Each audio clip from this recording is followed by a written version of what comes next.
নমস্কাৰ বন্ধু বান্ধৱীসকল, মোৰ নতুন এটা ভিডিঅ'লৈ আপোনালোকক পুনৰবাৰ স্বাগতম জনাইছোঁ। বন্ধুসকল, যিহেতু মই আপোনালোকক কেইদিনমান আগতে এটা ভিডিঅ' দিছিলোঁ অৰুণাচল ইণ্ডিয়ান আৰ্মি পতাৰৰ বিষয়ে। সেই ইণ্ডিয়ান আৰ্মি পতাৰৰ বিষয়ে যোনটো ভিডিঅ' দিছিলোঁ, সেই ভিডিঅ'টোত বহুতখিনি কমেণ্ট আহিছে।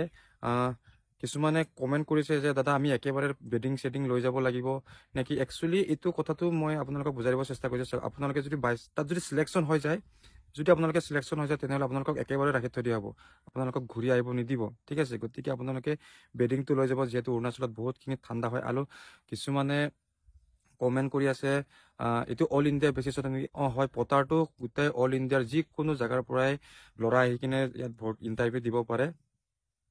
বহুত দূৰ দূৰৰ পৰা মানুহ আহে। গতিকে আমাৰ যোনখিনি অসমৰ ল'ৰাখিনিয়ে যাম বুলি ভাবি আছে, সেইসকলে 8 তাৰিখে গুচি যাওক। 8 তাৰিখে ইণ্টাৰভিউ দিবলৈ গুচি যাওক। মানে আপোনালোকে আমি যিসকলে যাম, আমি 6 তাৰিখে ইয়াৰ পৰা গুচি যাম, যিহেতু একদিন লাগে অৰুণাচললৈকে যাবলৈ। ঠিক আছে, আপোনালোকে যিমানটো আগত ইণ্টাৰভিউটো দিব, তেতিয়া আপোনালোকৰ কাৰণে বেছি ভাল হৈ যায়।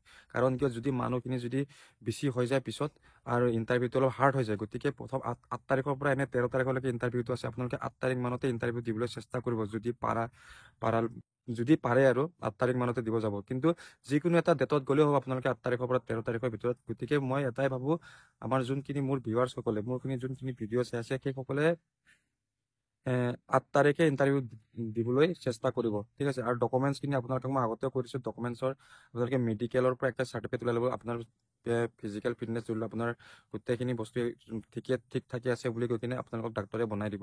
আৰু পুলিচ ভেৰিফিকেশ্যনটো আপোনালোকে বনাই ল'ব। কিছুমানে পুলিচ ভেৰিফিকেশ্যনটো বনাব জানে, কিছুমানে নাজানে। যদি পুলিচ ভেৰিফিকেশ্যনটো আমাৰ তৰফৰ পৰা যদি এপ্লাই কৰি দিব লাগে, তেনেহ'লে আপোনালোকে পে'মেণ্ট কৰিব লাগিব আমাক। তেতিয়া আমি আপোনালোকক এপ্লাই কৰিব পাৰিম। আপোনালোকক এপ্লাই কৰাৰ 3 দিন 4 দিনমান পিছত আপোনালোকক মাতিব। আপোনালোকে ডকুমেণ্টছখিনি লৈ থানাত যালে হৈ গ'ল। থানাত যোৱাৰ পিছত আপোনালোকৰ ডকুমেণ্টছখিনি লোৱাৰ পিছত আপোনালোকৰ SP অফিচত পঠাই দিব সিহঁতে। SP অফিচৰ পৰা আপোনালোকৰ অনলাইনতে আপলোড হৈ যায়। ঠিক আছে, গতিকে যদি আপোনালোকে কৰিব পাৰে কৰি ল'ব। যদি কৰিব নোৱাৰে, পুলিচ ভেৰিফিকেশ্যনটো আমাৰ তৰফৰ পৰা যদি কৰি দিবলৈ লাগে, তেনেহ'লে আপোনালোকে পে'মেণ্ট কৰিব লাগে। এনে 300 টকা চাৰ্জ কাটে। এইটো পুলিচ ভেৰিফিকেশ্যনৰ কাৰণে 300 টকা অনলাইন চালান কাটিব লাগে। তাৰপিছতে 100 টকা এক্সট্ৰা চাৰ্জ ল'ব। 400 আপোনালোকে পে'মেণ্ট কৰিব লাগিব আমাৰ ফালৰ পৰা যদি কৰি দিবলগীয়া হয়। ঠিক আছে, আৰু যদি আপোনালোকে কৰি ল'ম বুলি ভাবে, বা আপোনালোকে নিজৰ মোবাইলতে কৰি ল'ম বুলি ভাবে, তেনেহ'লে তাৰ বিষয়ে ফুল ভিডিঅ' যদি লাগে, কেনেকৈ এপ্লাই কৰিব লাগে, কি লাগে, এটা মই ভিডিঅ' বনাই দিম, আপোনালোকে কমেণ্ট কৰিব।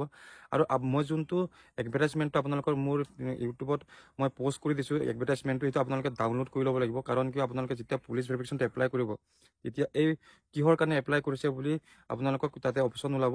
সেই অপশ্যনত আপোনালোকে এইটো এডভাৰটাইজমেণ্টটো আপলোড দিব লাগিব। ঠিক আছে, যদি আপোনালোকে কৰিম বুলি ভাবে কৰি ল'ব। যদি আপোনালোকে কৰিবলৈ অসুবিধা পায়, তেনেহ'লে আমাৰ তৰফৰ পৰা কৰিবলগীয়া হ'লে 400 পে'মেণ্ট কৰিব লাগিব, আমি কৰি দিম। ঠিক আছে, আমাৰ মানুহ আছে কৰি দিব।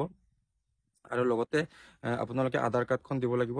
আৰু লগতে মোৰ হোৱাটছএপ নাম্বাৰটো মই ডিছক্ৰিপশ্যনত আজি দি দিম, আপোনালোকে লৈ ল'ব। আপোনালোকে ফোন কৰিব নালাগে, আপোনালোকে হোৱাটছএপ কৰিব। ঠিক আছে, মই অলপ বিজি থাকোঁ এতিয়া বৰ্তমান, মানে কি ময়ো থানাত গাড়ী চলাই আছোঁ। গতিকে আপোনালোকে হোৱাটছএপ কৰিব, বনাই দিবলগীয়া হ'লে মই বনাই দিম। ঠিক আছে, আপোনালোকে ডকুমেণ্টছখিনি ৰেডি কৰি লওক। এইখিনি ফুল ইনফৰ্মেশ্যন। মানে কি, আৰু একটা কথা, আপোনালোকে ইণ্টাৰভিউৰ আপোনালোকে 8 তাৰিখে দিম বুলি ভাবিলে, আপোনালোকে 6 তাৰিখ মানে গুচি যাব। আপোনালোকে অৰুণাচলত এণ্ট্ৰি কৰিবলৈ পাছ কাটিব লাগে। আপোনালোকে জানে, গেট পাছ কাটিব লাগে আমাৰ অসমৰ পৰা গ'লে, বাহিৰৰ পৰা মানুহ গ'লে। গতিকে আপোনালোকে অনলাইনতো কাটি ল'ব পাৰে পাছটো, বা আপোনালোকে অফলাইনত কাটিলে আপোনালোকে তেজপুৰত গৈ কিনে কাটিব লাগে। এতিয়া তাতো 200 টকা এনেকুৱা মান লয় চাগে, মই টকাটো ইমান ভালকৈ নাজানো। কিন্তু আৰু এইটো ইণ্টাৰভিউটো একেবাৰে 100% ৰিয়েল ফিক্স হৈ গ'ল লোৱাটো। যিহেতু যোৱাকালি মোৰ লগৰ এজনে তাত পূৰা ডাইৰেক্টলি কেম্পত গৈছিলে, কেম্পত সুধিবলৈ গৈছিলে মানে ইয়াৰ বিষয়ে। গতিকে গোটেই ডিটেইলছত বুজাই কিনে ক'লে ইয়াৰ কিবাটো ফিক্স হৈ গ'ল। ঠিক আছে, আপোনালোকে যোনে যোনে যাম বুলি ভাবিছে যাব পাৰিব। মই এইটোৱে ইনফৰ্মেশ্যন দিবলৈ কাৰণে ভিডিঅ'টো বনাইছিলোঁ। বহুতখিনিয়ে মোক কমেণ্ট কৰি আছে, দাদা ভিডিঅ' এটা দিয়ক, ভিডিঅ'খিনি ইমানেই আৰু কি ক'ম। আৰু আপোনালোকে যোনে যোনে যাম বুলি ভাবিছে, লগ পাম তাত সকলোকে। আমি 6 তাৰিখে ওলাই যাম ঘৰৰ পৰা। 8 তাৰিখে প্ৰথম দিনাখনে আমি ইণ্টাৰভিউ দিবলৈ চেষ্টা কৰিম, গম পাইছে। গতিকে আপোনালোকে যিমান পাৰে সোনকালে যাবলৈ চেষ্টা কৰিব। আৰু যদি চেনেলত নতুনকৈ আছে, প্লিজ চেনেলটো ছাবস্ক্ৰাইব কৰি বেল আইকন দবাই ৰাখিব। আৰু যিসকলে যাম বুলি ভাবি আছে কমেণ্ট কৰিব, সকলোকে লগ পাম তাত।